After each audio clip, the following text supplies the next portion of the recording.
Hello there, Hollows. Now, in this video, I'm going to be asking you all a question, and I want you to leave comments down below, and I'm going to make a follow-up video to this, which is going to be going through all of your comments and talking about them and relating it to my own experience.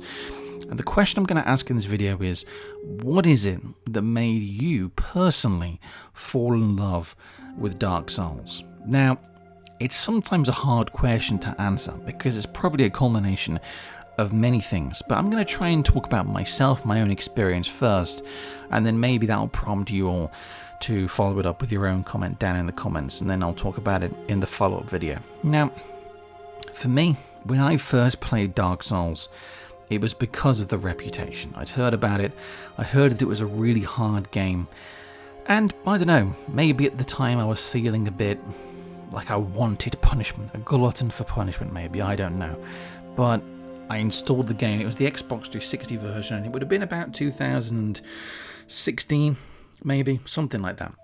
And I know Dark Souls 3 had only just come out, and the Ring City DLC had literally just come out. So maybe it would have been 2017 then.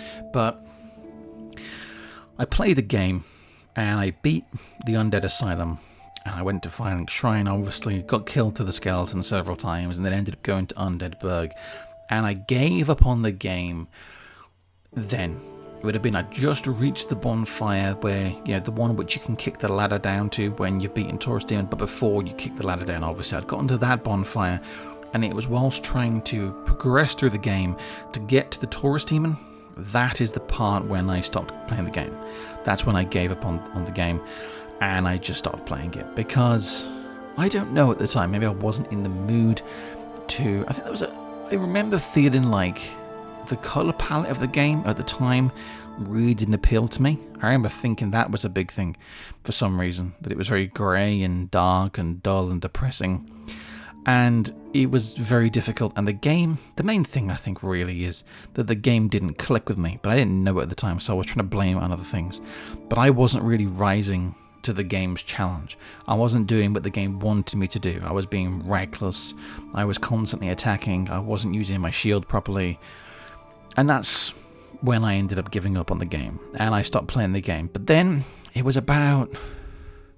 when I first played the game then, it would have been before Dark Souls 3 and the Ring City probably, because it was about a year and a half later when I actually played the game, which would have been when the Ring City came out. And that's when I actually played the game again. I started again, and that's the playthrough in which I beat the game and all the DLCs. And that's when I fell in love with the game on a whole other level. Now, I can't exactly remember. I think it was... when I actually... because that's when the game clicked with me, was then.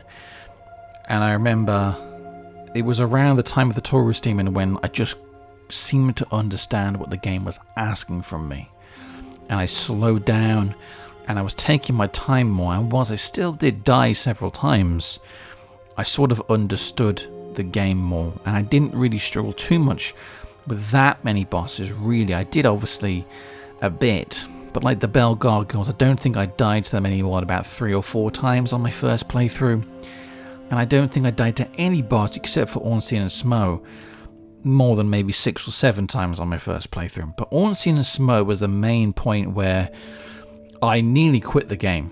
I know it took me a week, it may have been more than a week, to beat Ornstein and Smo, and it took me more than 50 humanity because I summoned Solaire a bunch of times, I summoned other people a bunch of times, and I was determined though. That's the thing. That's what I really like about Dark Souls, is it makes you determined, because it made me still want to get through it, even though it was pissing me off to high hell, or high heaven, I don't know. What is the phrase? Is it to high hell, high heaven? Something like that. It was pissing me off a lot anyway, that's the point. But I still was determined, and I still wanted to carry on through with the game. And for some reason I kept going. That's the thing. I can't even describe it really, but for some reason I kept going. And then watching videos at the time online of people beating the boss. And then when I beat the game, I was watching boss ranking videos. I was listening to like Bonfireside Chat, their podcast about it, and their episodes, their experiences with it. Because it's almost like getting through the game. It felt like I had because so many people quit the game, it felt like I must have seen something in the game that other people didn't see. Maybe it was at that point in time in my life, the game clicked with me. The world, I really liked the world this time. But the first time I played it, I remember thinking it was all dull and grey and miserable, and I didn't like it. But then, where I was in life when I played it the second time, it's exactly what I liked. And the world it was attracting me to it. It was drawing me in. And then the world, the way the characters were talking, and then just the setting. Even then, when you learn more about the story of some of the characters, I remember reading some of the item descriptions and thinking, it's really interesting, the things that they're talking about, the stories that are being told, they seem really interesting and they're drawing my attention in.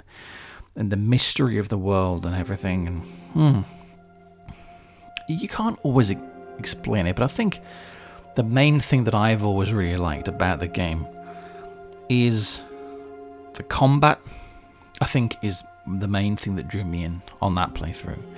The combat specifically, the stamina management combat is something that I really, really love in all of the Souls games, and it's something that really is probably one of the reasons why I never liked Sekiro, is because of that, because the stamina management system isn't present in Sekiro, and that's something that I really like, and I think it makes a combat pacing that I gel with more and enjoy more.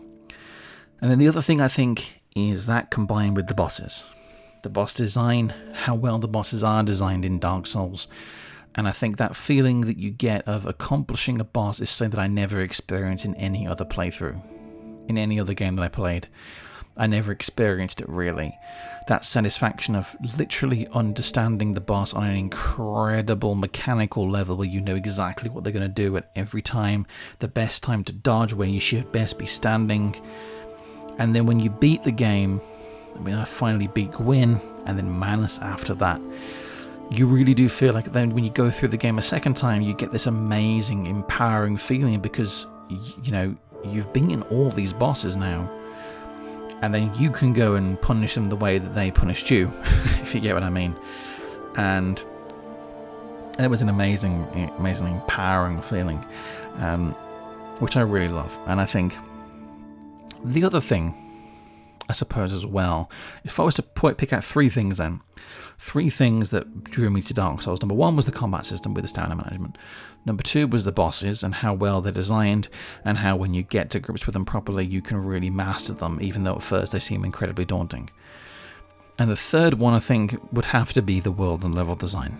I say it a lot, it's said a lot by people, but the world and level design, I think, of Dark Souls 1, specifically for me, is what really drew me in, because I remember about 5 or 6 times, maybe even more than that in the game, going back or taking a lift up somewhere, or taking a lift down, opening a door, going down a ladder, and thinking, oh, this is where I am. And it's the only game I have ever played which really captures the feeling of an actual real world environment, where things are connected in a way that makes realistic and logical sense.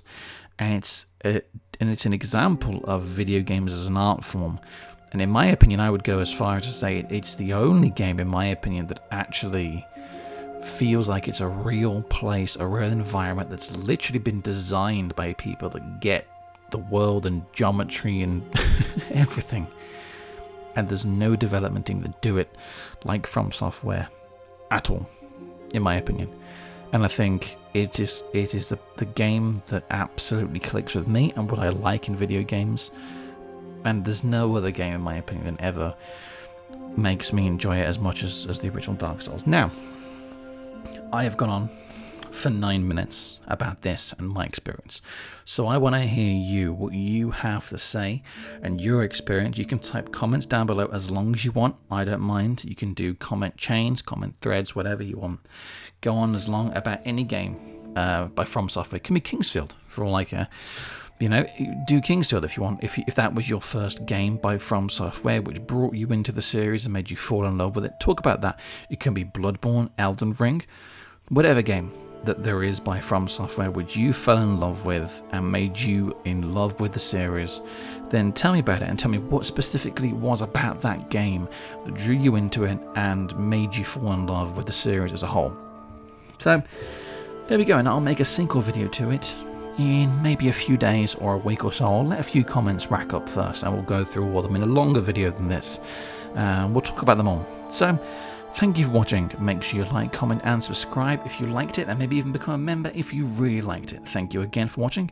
This is SoulReborn signing out. Have a good one.